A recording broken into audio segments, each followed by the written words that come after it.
Bueno, el domingo se define el torneo y siempre después de la finalización de un torneo, ¿qué pasa? Se abre el libro de pases y te podemos adelantar el primer pase. Nos la llevan a Olivia. Olivia, su último programa, Olivia Shore, así que aprovechémosla bien, la vamos a extrañar. No vamos a contar ni cuánto pagaron por el pase, ni cuál es al programa al que se va, pero ya se van a enterar rápidamente. Olivia, bueno, fue un placer. Bueno, con Olivia les anticipaba recién, vamos a hablar del empleador que más precariza en este país, que es el Estado, ¿no es así? Así es, y como veníamos haciendo, revisamos un poco cuáles eran las promesas de campaña de Macri cuando estaba justamente camino a la presidencia.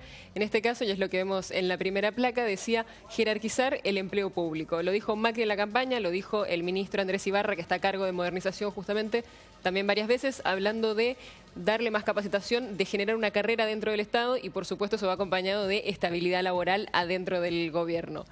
¿Qué es lo que pasa cuando vas a ver cómo contrata el Estado? Y es nuestra segunda placa. ¿Qué encontramos?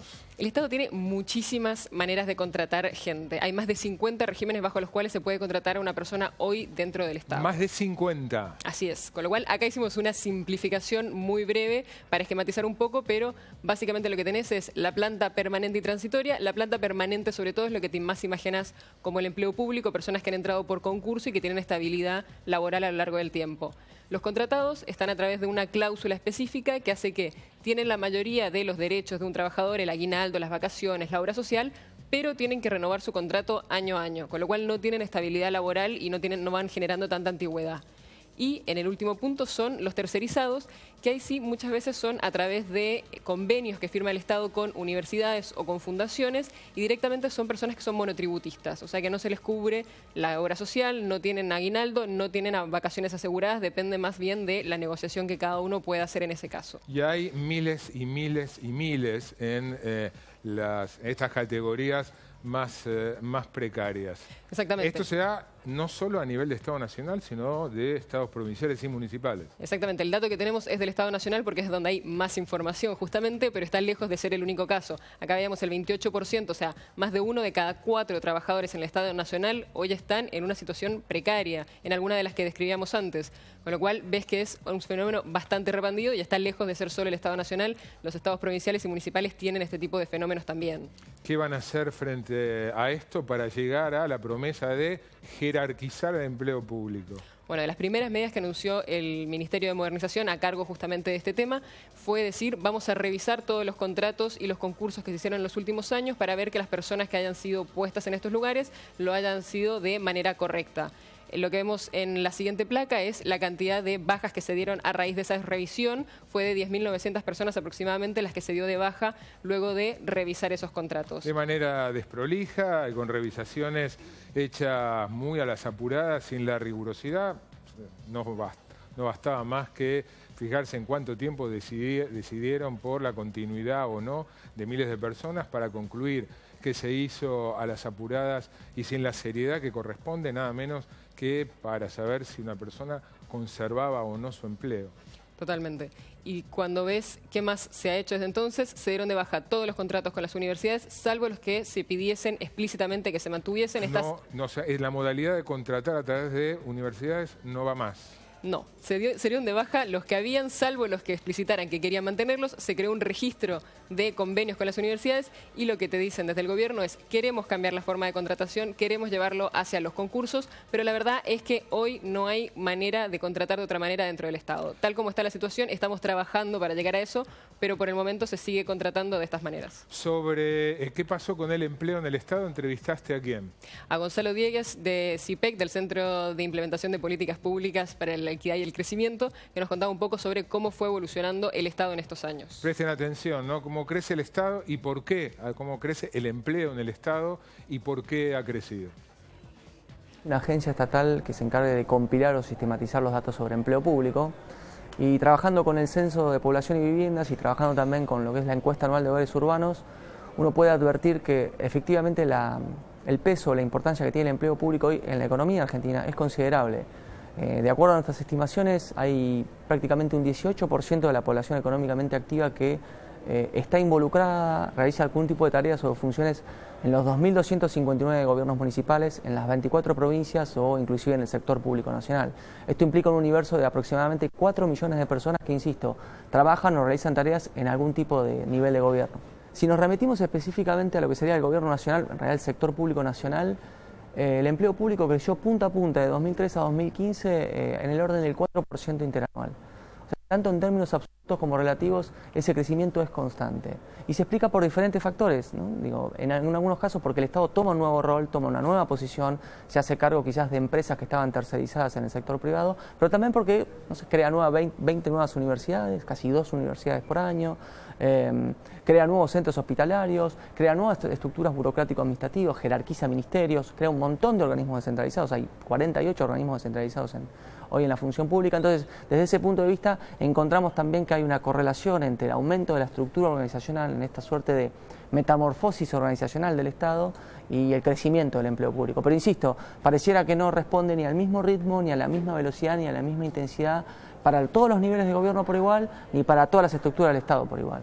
Las primeras medidas que apenas, o los primeros anuncios que se han señalado desde el Ministerio de Administración van en esa línea, van en la línea de tratar de reordenar y de restablecer los sistemas de concursos en base a criterios meritocráticos, van en la línea de rever los perfiles de esos recursos humanos y analizar en todo caso en qué medida esas dotaciones están acordes con las estructuras organizacionales.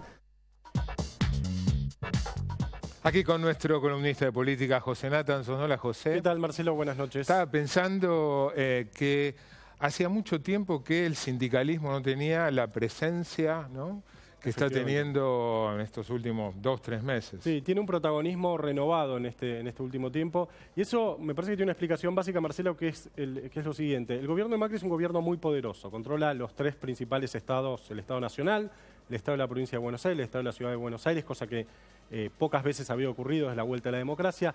Tiene respaldo del poder económico, tiene respaldo del poder mediático, una parte importante de los medios. Uno casi diría, con que la comunicación entre el poder político, el poder económico, el poder mediático funcione, con que les ande el WhatsApp, ya tienen un hándicap importante. Y ha demostrado, además, contra lo que muchos creían, habilidad como para manejarse política. El macrismo hace política. Los que creen que no hace política, yo creo que están un poco equivocados. Hace política, lo vimos el otro día, estuvo el programa anterior, Frigerio, que venía de firmar un pacto con los 24 gobernadores, digamos, ¿no?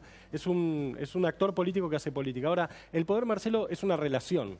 No es un absoluto, no es una escala del 1 al 10. Uno es poderoso en relación a otra. El poder es una relación entre personas, digamos, ¿no? Entonces, cuando lo que está enfrente se desintegra, el peronismo está prácticamente desintegrado, o en todo caso está fragmentado, está atomizado, está en un proceso introspectivo. Si el poder es una relación, lo que cobra fuerza es otro factor de poder. Los sindicatos. Efectivamente, los sindicatos son el factor de poder que puede, en este momento, ofrecerle algún tipo de línea de resistencia al macrismo. A llenar un vacío.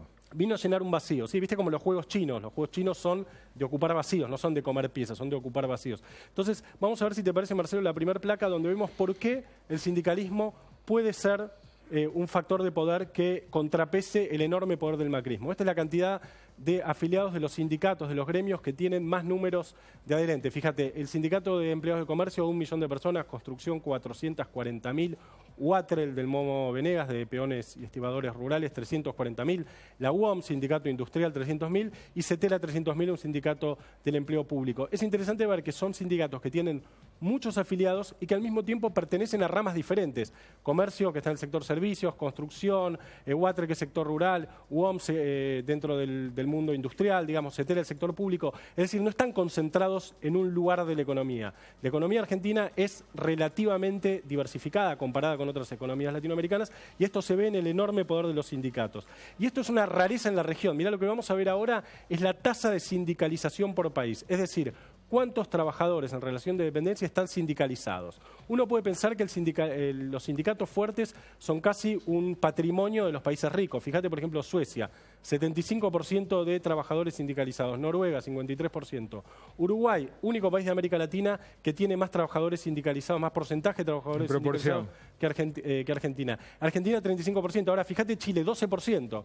país que se vende como modelo, etcétera. Colombia, otro país sobre el cual hay gente que es fanática de Colombia, a pesar de que hay colombianos viviendo por todo el resto de América Latina. Tal vez, entre otras cosas, les guste el modelo por eso. Por eso. Y Guatemala, pusimos un ejemplo extremo, 2%. El sindicalismo los sindicatos fuertes son un activo social.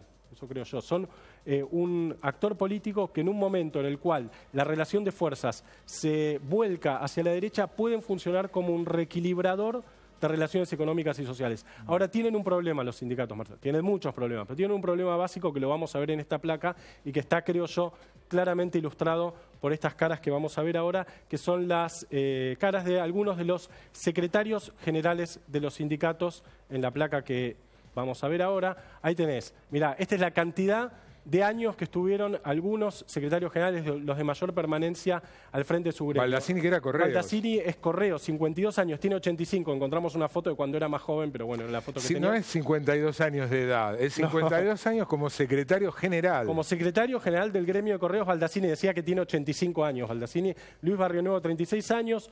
Omar Viviani, sindicato de peones de taxi, 32 años. Carlos Hueso Campos, Sanidad, 32. Cavalieri, del sindicato de comercio, uno de los sindicatos con más afiliados, 29 años. Y Hugo Moyano, que ya dijo que se va a retirar, 29 años. Este es uno de los grandes problemas del sindicalismo argentino, que es la dificultad para renovarse.